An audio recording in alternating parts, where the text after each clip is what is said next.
Hello viewers, hope you all are doing well. सभी जानते हैं एसएससी का जो नोटिफिकेशन 27 अगस्त को आने वाला था वो अब डिले हो गया है। वो अब टेंटेटिवली 5 सितंबर को आएगा, राइट। इसमें जैसे हम देख पा रहे हैं, पीछे देखिए आपके सामने पीडीएफ लगाई हुई है। इसमें देखिए गिवन है कि 2024 और 25 का जो नोटिफिकेशन था वो 27 तारीख को आने वाला था, ठीक है। अभी वो एक्सटेंडेड डेट कितनी कर दी गई है, 5 सितंबर की। क्लियर।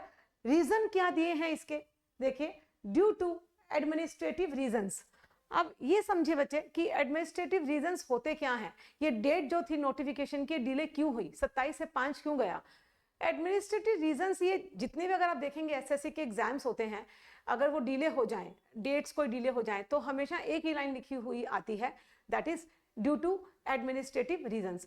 जो मेरा आइडिया है, ये जो रीजंस रहे होंगे, मेरे ख्याल से ये एसएससी जो सेंट्रल गवर्नमेंट जो एग्जाम करवाती है, ये क्या है कि कितनी पोस्ट पे कितनी कितनी वैकेंसीज देनी है, इन सबको डिसाइड करने के लिए इन्हें बहुत बड़ा डेटा कलेक्ट करना पड़ता है, ठीक है। बहुत सारा डेटा को कलेक्ट करने के बाद में फाइनल ये कंक्लूजन निकालती हैं कि कौन कौन सी पोस्ट पे कितनी कितनी वैकेंसीज ये देंगी। तो अभी तक जो आइडिया है, टोटल वैकेंसी जो थी वो 25,000 के लगभग होपफुल थी कि आएंगी, राइट। अब हो सकता है जो ये नोटिफिकेशन डिले हुआ है, ठीक है, जो 27 से 5 तक आया है, इसमें हो सकता है वैकेंसीज 25,000 से अब बढ़कर 40 प्लस भी चली जाएं। क्लियर। लेकिन बात अगर हम देखें तो जो एग्जाम है बच्चे, वो हमेशा आपका क्या होता है, जनवरी या फरवरी में ही होगा, ठीक है, जनवरी फरवरी तक चलेगा। तो हमेशा हर साल जो जीडी का पेपर होता है वो 8, 9, 10 जनवरी के आसपास स्टार्ट होता है और इस साल भी वही होगा। तो कहने का मतलब है कि आपको ज्यादा नोटिफिकेशन पे ध्यान नहीं देना, ठीक है, क्योंकि आपका पेपर तो जैसे हर साल होता है जनवरी में वैसे ही होगा इस साल। तो आप ये मान के चलिए कि आपके पास में मोटा मोटा दिसंबर तक का टाइम है, क्योंकि जनवरी में तो आपका पेपर होना है, ठीक है।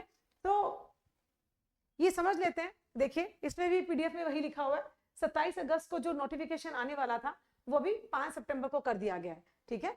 अगर हम फॉर्म को फिलअप करने की फीस देखें तो वो कितनी है बेटे, 100 रुपीज ओनली। और बात करें वुमेन की, एससी और एसटी की, या फिर कोई एक्स सर्विसमैन है, उनके लिए कोई भी फीस नहीं है, वो फॉर्म को बिना कोई फीस के फिल कर सकते हैं। एज लिमिट सभी को मालूम होती है, 18 साल सभी की मिनिमम है और मैक्सिमम 23 है, और ये ओबीसी वालों के एक्सटेंडेड है 5 ईयर्स, ठीक है। बात करें एग्जाम की पैटर्न की, जो कि काफी इंपॉर्टेंट है। जो भी जीडी का जो एस्पिरेंट है उसे एग्जाम का पैटर्न तो मालूम ही होगा, और नहीं मालूम है तो इसे देख लीजिए। जीके के अगर हम देखें तो 20 क्वेश्चंस आएंगे, रीजनिंग के 20, मैथ्स के 20, हिंदी और इंग्लिश क्या है, ऑप्शनल है, या तो आप हिंदी लीजिए या फिर आप इंग्लिश लीजिए, आपकी मर्जी है, ऑप्शनल सब्जेक्ट है। इसके भी कितने आएंगे बेटे, 20। So each question is about 2 marks, ठीक है, 2 नंबर का है। टोटल मार्क्स विल बी 40, तो ऐसे 40 के आपके मार्क्स हो गए। गिवन टाइम जो आपको मिलेगा वो क्या है, 60 मिनट्स, मतलब 1 घंटा। नेगेटिव मार्किंग की बात करें, अभी तक जो नेगेटिव मार्किंग थी वो कितनी थी, 0.25। हो सकता है नोटिफिकेशन आए तो उसके बाद में ये नेगेटिव मार्किंग कम ज्यादा हो, वो नोटिफिकेशन आने के बाद ही पता लगेगा।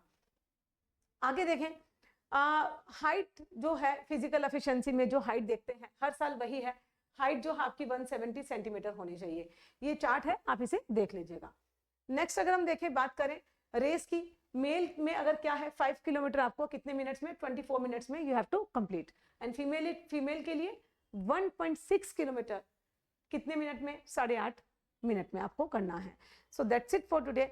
आपको लग रहा है कि आपको नोटिफिकेशन से रिलेटेड कुछ और जानकारी चाहिए, कुछ और जानना चाहते हैं, तो आप हमें कमेंट बॉक्स में कमेंट कर सकते हैं। Thank you so much, stay tune and stay blessed.